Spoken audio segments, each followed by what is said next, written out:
What is going on, everybody? Welcome back to the channel. Today's video is going to be different from the four-wheeler stuff. Right here is my 2002 7.3 liter Powerstroke. This truck, it's the F350 crew cab long bed, the big old long wheelbase, no turning radius truck. But today's video is going to be the top 10 reasons why you should own one of these trucks. You know, the top 10 reasons why this truck is still relevant in the market and why this truck is worth every penny you pay. And why would you want one of these over, say, a 6.0, 6.4, or 6.7? I'm going to get into all that today. Now, before you go on here and say, oh, you're young, oh, you tear up the truck, oh, it's not stock, so you don't have an accurate thing. Well, just so you know, I was born and raised around 7.3s. My dad has one with 735,000 miles on it.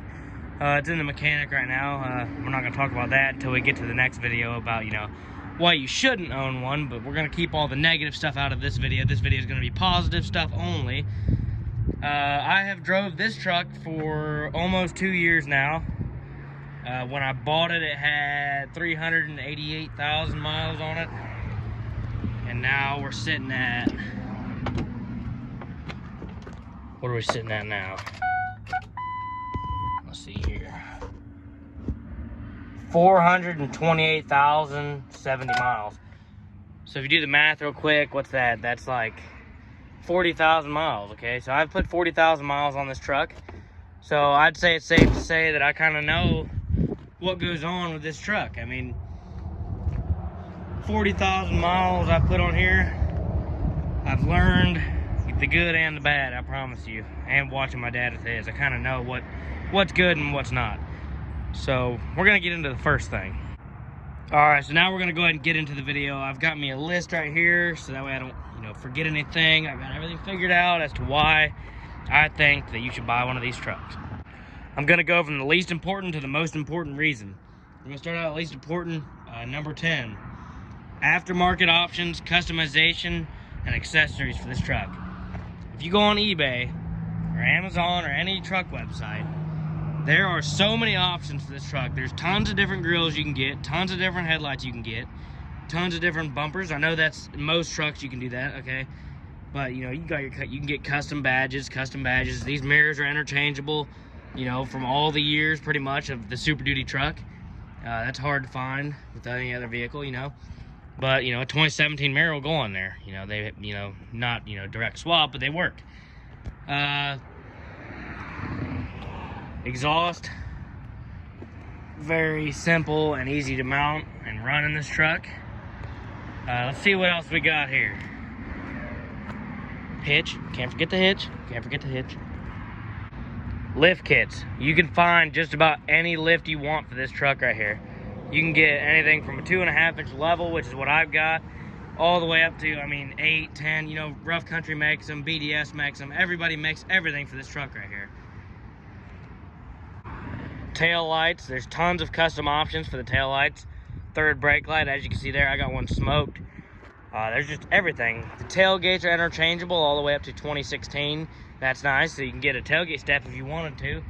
The rear bumper is interchangeable with the new trucks. What else we got?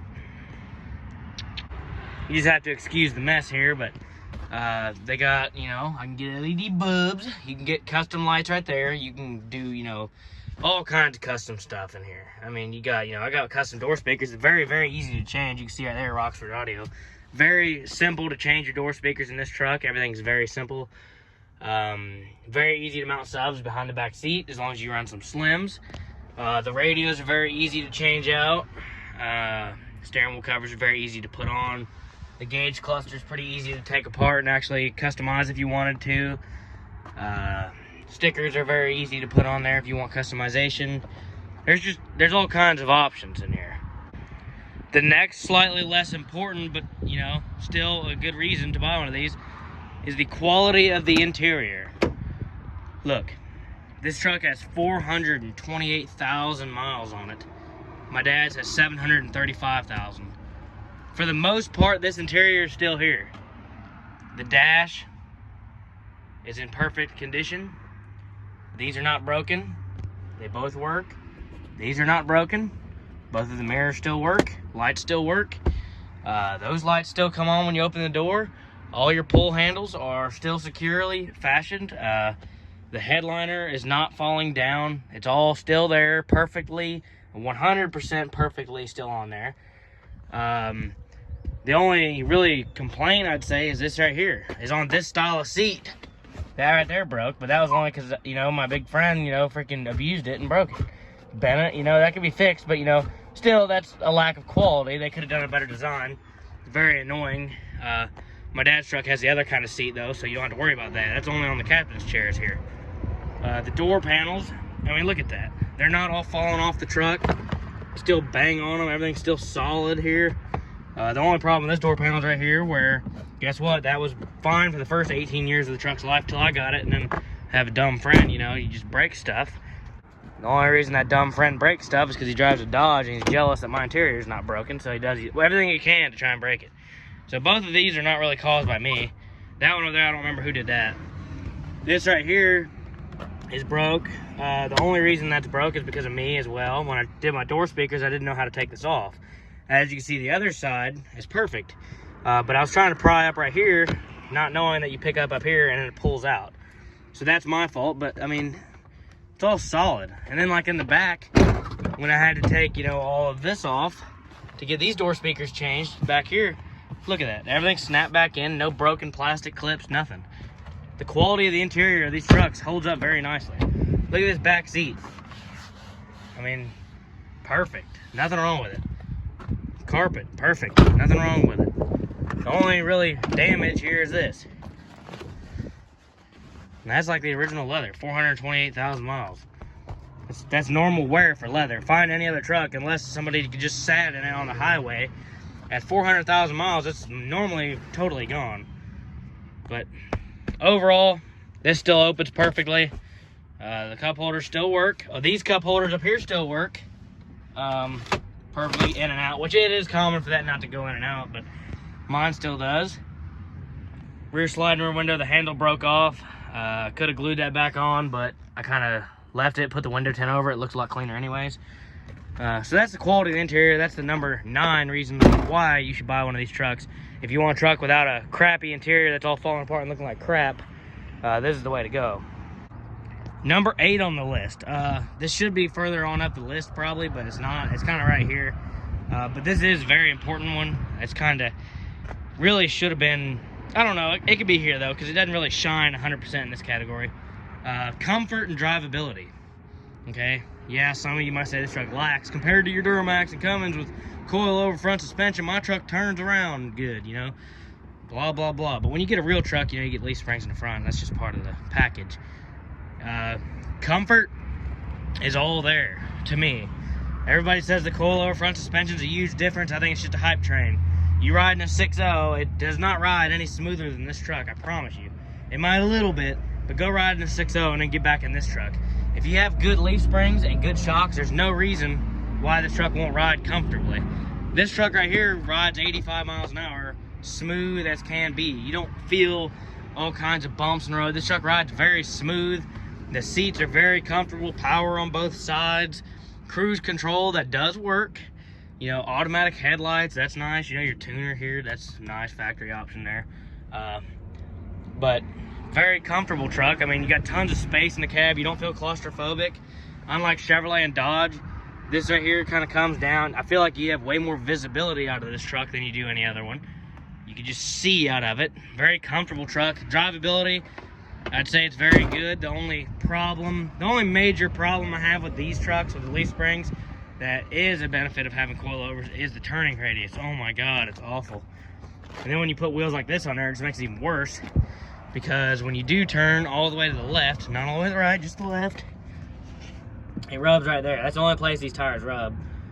But that's annoying, you know. You can't turn very sharp at all. This truck right here, it's my friend's Dodge, it's not even comparable. You can't turn this truck around anywhere. You're always backing up and going forward, backing up, going forward. That's the only problem with that. Drivability, comfort, this truck's all there. Cruise control works, leather seats that are comfortable, audio that's decent from the factory. Just, you know, overall, pretty comfortable to drive and easy. Number 7 on the list, engine durability. There's a little bit of oil up here, you know, that's normal for a 7.3. There's oil everywhere. But truck's been sitting here all night. There's one tiny drop back there. And that's really like, it just started doing that, you know, but before that, this truck didn't leak. I mean, look, I park out front here every day. You don't see any oil puddles where I park. Over there is not where I park, but right here's where the front of my truck normally sits, and you can see there's no oil spots. So oil leaks is very minimal on here. Most 7.3s do leak, and it's normal. But back to the main point here. Engine durability is insane. My dad's truck's 735,000 miles, original engine. The only thing done to it, you know, a couple times, injectors, you know, high pressure oil pump, all this, but it's never had the heads off of it. I mean, head gaskets have been fine for all those miles. And keep in mind, that truck did work. It pulled a load almost every day, shingles, everything. It ran a hot tune all its life. The tuner turned all the way up, you know, ZF6, you know, treated it fine, blah, blah, blah. This engine here, I don't know the backstory, so I can't have too much credit. Oh, it's 435,000 miles, no blow-by, blah, blah, blah. This engine on the side says International Reman. I don't know when it was put in. I don't know when it was replaced. I kind of have an idea because there's a sticker on the side that for oil capacity of a 6.0 and a 6.4 and a 7.3 for some reason. But it says 6.4 on there, so I'd imagine between 2008 and 2010, this engine was remanned and put in this truck. So I don't know how many miles are on it. I'm sure if I did the Carfax, I could figure it out. But just from the time I've had this truck, the abuse I put it through, you can ask any of my friends, anybody you want. And maybe go look at some of my videos. This truck has seen mud. It has seen heavy, heavy trailers. It has seen just burnouts after burnouts after burnouts. Just excessive EGTs. I'm talking excessive EGTs here. Just abuse. Horrible abuse. I'm just hard on it, and I admit it, you know. And yeah, it does cost money because stuff does break. The engine, though, here, if I crank it up, which I will, I'll let it get warm maybe, and I'll drive, and then I'll show you. The blow-by was actually 100% zero when I bought this truck. But now, you know, it's got your normal, you know, nothing blowing the cap off or nothing like that. As far as engine failure, anything related to the engine, I have not had any issues. The only issue, I take that back, was the turbo, which isn't really an engine-specific issue, but I did melt the turbo because of excessive EGTs, so I had to replace it, rebuild it. I bought a stock one, had to rebuild and everything. It doesn't leak coolant. The heads are still there. Of course, I'm not building 40 pounds of boost or nothing crazy. I've never changed the coolant in this truck. You see, it's where it's been since I got the truck. You know, your alternator, you know, your normal stuff goes bad, but the air filter here, you see it needs changed. Oil changes, okay? Proper maintenance, proper maintenance. No, this truck has not been properly maintained. I normally change oil about every 10,000, but I've been as far as 15. My dad, on his 7.3, he has, in the records, it's proven, he has went 25,000 miles, I kid you not, without changing oil. I'm not saying that's good for it, but I'm saying these trucks right here can take it, you know? They're not very, you know, these trucks aren't finicky. They'll take your crap. That's enough of the engine durability. Anyways, basically this right here is going to outdo any 12 valve out there. I don't care what you say. I know that just triggered a lot of people, but it's true. I wish I had my dad's 7.3 here. You know, yeah, it's in the shop, blah, blah, blah. Well, it's got 735,000 miles. If it was here, I wish I could show it, because I can't really preach about this engine in here too much, because I don't know how many miles are on it. I don't know, you know, oh, your engine's been replaced, blah, blah, blah. Whatever. Number 6 is no emissions, no DEF cost. The new trucks, you got DEF. You have to fill it up every 5,000 miles or so. It costs like $15 for 2.5 gallons or something like that. It's not cheap. That's just an extra cost. You gotta have a DEF system, you know, that's a big system. You got CP3s, CP4s on all these newer trucks, constantly causing issues, taking injectors, you know, ruining fuel systems. You got several fuel filters on these new trucks instead of one. You got DPF systems that get clogged that cost a lot of money. They hurt your fuel economy. This truck right here, it's got a straight pipe on it. Factory, okay, it has emissions, it has a muffler, whatever. Muffler, cat, all that stuff, whatever, blah, blah, blah. But you're not buying DEF. You don't got to worry about your EGR. You ain't got to worry about your DPF clogging. You ain't got to worry about your CP3 exploding. You ain't got to worry about ruining a $6,000, $10,000 fuel system. No emissions. It's a way of life. It's a way to go. You ain't got to worry about it. That's part of the reason why this truck lasts forever. Number 5, fuel efficiency. Now, I can't speak too much for this truck, once again, because this truck has its issues, and it has the wrong driver driving it. But if I take this truck and I drive it, excuse me, I kind of feel sick for some reason, but on average, I can get about 11.5, 12 miles per gallon. Now, I know there's Cummins guys out there that'll preach that they're getting 31 miles to gallon. They're all full of it. There's 7.3 guys with manuals. Oh, I get 28 miles per gallon. They're all full of themselves. But what these trucks are known to get, what most people get out of these trucks, is anywhere from 14 to 17 miles per gallon. Now, I know a couple people getting almost 20 out of them, but those are also people that drive them extremely careful. My dad's 7.3, it's got 180 over whatever injectors in it. It's got, you know, ZF6, tuner, 35s, and he gets about 15, you know, that many miles on the motor and everything, about 15 miles per gallon. I think I've got an issue, you know, ICP, a couple things causing me some extra fuel efficiency issues. The best I ever got out of this truck was on my trip to Ohio. I got 16 miles per gallon out of it. 16. Now, I was impressed, but, you know, most people get a lot better than that. But speaking from my dad here that's owned 6.7s and 7.3s, his 7.3 gets about 15, 16 all day long, even with 700,000 miles on it. His 6.7, out of all 3 he's owned, he's had the 10-speed, he's had the 6-speed trucks. The 17, you know, they all averaged about 13 miles per gallon on a good day. The dually gets about 12 with the 410s. So, you know, they're right there with me, and I got problems, and a lead foot, and 35s. But the fuel efficiency on these is proven to be overall better than a 6.7, and I'm not talking about a deleted 6.7, because I know that those numbers can get pretty good with the right tuning. Same with this truck. I might just have the wrong tuning on here. But stock to stock, these trucks are here proven to get pretty good fuel economy, better than the 6.7 most of the time.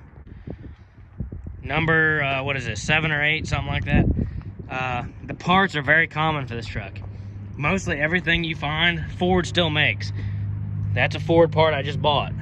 I don't know, I know there's a ton of things on here that aren't made anymore by Ford. But as far as like finding parts brand new, most of the time you can find what you're looking for. Yeah, it might be a reman part, but there is nothing that you can't get yet. You know, like the OBS or certain things you really just can't even find. But look at this part right here. This is a gearbox for my steering by Ford, right there. But, of course, remanufactured. It's the only way you can get it from Ford anymore. I'm sure it's still better than Redhead, but that's what I bought. Okay, it's part of a 7.3. Oh my God, it's a piece of junk, you know, whatever. Parts that in the junkyard. There's so many of these trucks out there. You guys might say, oh, you can't find them, they're expensive. All you have to do is look. I mean, seriously, I can go get doors right now, maybe $100 a piece. Yeah, some guys are like, oh, $400 a piece. Okay, you might find it $400 a piece any day of the week. Finding your parts for a good price might be a little bit harder to do, but most of the time, you do a little bit of shopping, you'll find your parts at a decent price. You will, just find them. Every junkyard has them around here, it seems like. Parts aren't that hard to get. These engines are everywhere. There's just so many of these trucks. If you want to argue and really say anything, I can put a link in a comment. Somebody just comment, oh, you can't get parts. I'll send you links to like 50 different places where you can get these parts. Because I've never had a problem. Sorry, I just said 7 and 8. I'm not sure how much in the video I've said, but I'm going backwards here, I thought. That was number 4 on the list, okay? Going from the least important to the most. So 10 was aftermarket options, 9 was quality of the interior, 8 was comfort and drivability, 7 was engine durability, number 6 was no emissions, number 5 was fuel efficiency, number 4 were parts are common, and moving into number 3, the repair cost of the 7.3 liter Powerstroke compared to the 6.7 liter Powerstroke. Oh no, huge can of worms. The 6.7 will outdo blah blah this, blah blah that. Yes, I know, the 6.7 Powerstroke will out-tow this truck. It'll probably, you know, overall outlast this truck. It'll probably, I don't know, 6.7 is a better truck than this, but, you know, this is also 20-year-old technology. When your 6.7 is 20 years old, then we'll come out here and we'll do the same thing when this one's 40 years old. So, without any further ado here, let's get into it. Repair cost of this truck compared to a 6.7. This truck right here, Warren locking hubs, $250, $300. Wheel bearing, hub assemblies that are about $400 a piece. Yeah, stuff gets expensive, but that's also straight from Ford. That gearbox over there was $360 straight from Ford. A gearbox for a 6.7, even though it's basically the same design as this truck, from Ford is about almost $800. And I can go on and on, okay? I've seen it proof. A brake job on this truck, say you did, you know, whatever, everything, just everything. Full brake job, you're probably not even close to $3 grand. My dad's 2017 had a vacuum pump explode or something, and his bill was almost $4 grand, and that doesn't even include changing all the brakes out and all that. So they get expensive. This headlight right here, you can get a brand new one from Ford. Say you went from Ford and went and bought these Harley Davidson special edition lights. These are not even 7.3 headlights, 6.0 headlights, like $700 from Ford. Okay, from Ford. I'm sure 7.3 lights are even cheaper. I don't know if you can still get them from Ford, but if you can, sure, they're cheaper. The headlights on a 6.7 Powerstroke, a new one anyway, is almost $1,500 a piece or more from Ford. A mirror, I don't even know what these cost, but I promise you they're not $1,000 a piece or more. Just everything. I mean, I'm talking everything. Your fuel system. This truck right here, you're never gonna have to spend $16,000 when your CP3 or CP4 totally self-destructs and destroys everything. Your injectors, takes everything. You ain't gotta worry about that on here. You ain't gotta worry about a fancy fuel system. You ain't gotta worry about your DPF clogging up. You ain't gotta worry about all that. The cost of everything is cheaper. Do not argue. Aftermarket parts, everything is cheaper on here. That's a lot of the reason why a lot of people have them, including me. I don't have the money, nor would I want to spend that kind of money on repairs, because they do come. This truck does break. Your Cummins does break. Your Duramax does break. Your 6.7 Powerstroke does break, and if it doesn't, you're lying, because they do break eventually. You just ain't had it long enough. Now, before I get into the next part here, I'm not trying to say this truck's better than a 6.7. I'm trying to put off the good points about this compared to a 6.7. I'm going to make a video about top 10 reasons why you shouldn't own one of these as well, because there's a lot of reasons why this truck's not a good truck as well. And the 6.7 would be a 20 times better option to go with. They both have their pros and cons. If I had to pick one and it was given to me and everything was paid for, I'd obviously pick the 6.7. It's newer. But if I'm talking from a hard-working guy that has to work for his money and pay his own bills and isn't just a millionaire and doesn't want to spend all of his money and be strapped because of his truck, I don't want to have a $16,000 repair I can't pay out of pocket right then and there, like you snap a finger. I'm not going to own a 6.7 until I got that. Next part probably could have gone in with the last one, but this is the, I believe, third or second reason why you should get one of these. It's called maintenance cost. An oil change for this truck is exactly $68, okay? It's not a Motorcraft filter, but I'm sure it'd be a little bit different. Running Rotella T4 15 weight 40 in here, and a regular filter, still a good filter, but a regular filter cost me $68 every time to change the oil in this truck. That's 4 gallons of Rotella, which will get me covered and beyond. Filter, oil change, you know, blah, blah, blah. $68. The new Powerstrokes, it seems like it's, you know, about $98, because you gotta buy, you know, blah, blah, blah. You expensive Motorcraft this, Motorcraft that, because they're finicky, so they say. And if you go by what they call for from the factory, you're going to be spending a lot more money on the oil, because you're going to be putting 5W30 synthetic or whatever the thing calls for. I don't even know. But I know it costs a lot more to change the oil on a 6.7. The oil is more expensive if you get what they call for. Of course, you can run the same oil, because we have done that before. And it don't hurt nothing, as everybody will say, oh, no, don't do that. You can. You can run 1540 and everything. My Honda Rubicon 4-wheeler runs 1540. I don't think it's going to hurt a diesel truck. Just, that's what I like to say. As well as maintenance, the fuel filters is the main one. This truck right here, I believe, now don't attack me if I'm wrong, maybe there is 2 fuel filters on here. There's only one on here that I know about, and that's right there in the center in the fuel bowl. That filter's $20. Yeah, from Ford, a Motorcraft one's probably about 50 or 60 at most. When you go to change the fuel filters on a 6.7 Powerstroke, especially a 2020 and up, you've got 2 fuel filters. That's on all 6.7s. You got one under the bed there. That's the expensive one.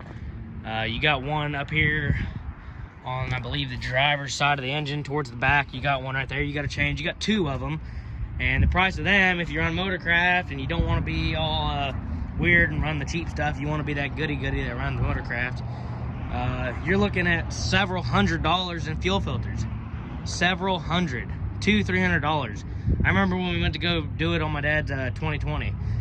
We didn't do it because we're trading the truck in. We're like, we're not spending almost $300 to change some fuel filters and do an oil change. It's stupid, okay? It's stupidly expensive to maintain on your truck with a 6.7. It's ridiculous. Maintenance is just way up there.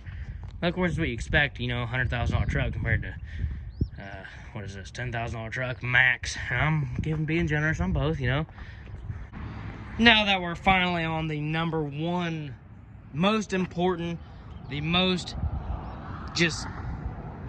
best reason to own one of these trucks, the most important to me and the most important to most people that buy these trucks, is you get what you pay for and you get the value out of this truck.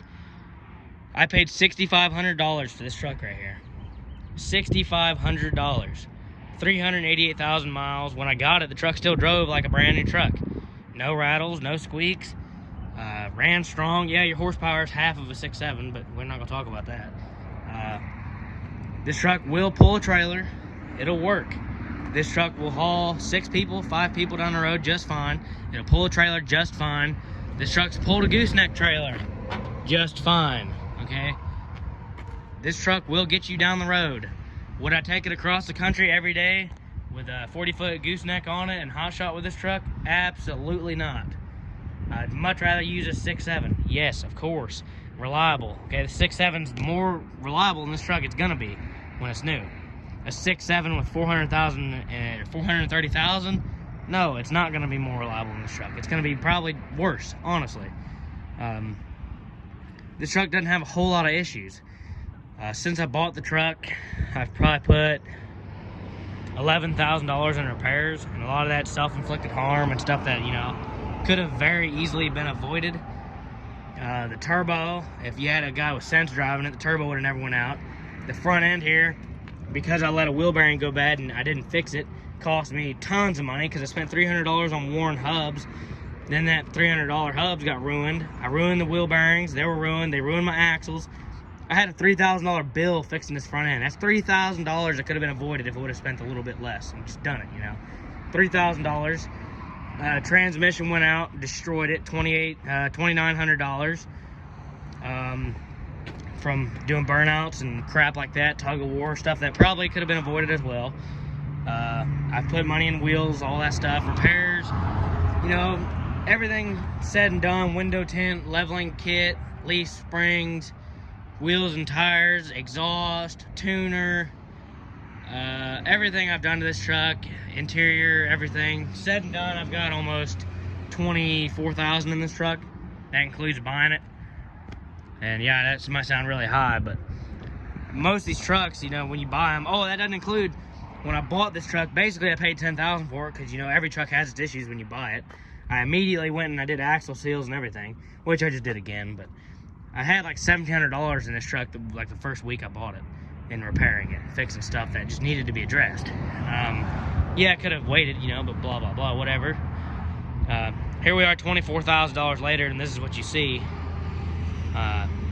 With the miles this truck will get you by if you're driving around town. I drove the truck to Ohio multiple times. I've drove it to the beach, no issues. Well, the beach, I wouldn't say no issues, because I did go out on the sand in 4 high, and he ruined a brand new torque converter, but you know, we'll not talk about that too much. You get what you pay for with these trucks. You really do. It'll get you by. This truck will treat you right as long as you treat it right. I've treated it wrong, and I mean, it still treats me right. If anybody noticed one weird thing about this truck, please comment down below, because there is something really, really, really funny about this truck, and I wonder if anybody noticed it. Please leave a comment on that down below. If you guys want to see anything else on this truck right here, tire reviews, burnout videos, which I'm not going to do, but I do have some old videos I'll send and put on here. If you guys have any questions, any concerns, any arguments you want to have, I'm not going to argue with a 13-year-old about why the 6.7 is better, or why the Duramax is better, why the LBZ is better, why the Cummins is better. I'm not doing it, okay? Anyways, back to the main point here. Let's not get too excited and riled up. If you guys want to see videos on this, let me know. I'm gonna do a video, top 10 reasons why you shouldn't buy one, here soon, if this video does good. I hope you guys enjoyed. I'm gonna put some sound clips here in the end, some little sound compilation for y'all. I know I have a video sound compilation with almost 10,000 views of just this truck, but I'll put a little bit of extra new clips in here at the end. Hope you guys enjoyed the video. Please leave a like and subscribe for more videos. Give me to 2,000 subs, and let's get 100 likes on this video. Thanks for watching, everybody. I'll see you in the next one. I did forget to show you the blow-by, but you want to take my word for it. Unless I put in a little video here at the end.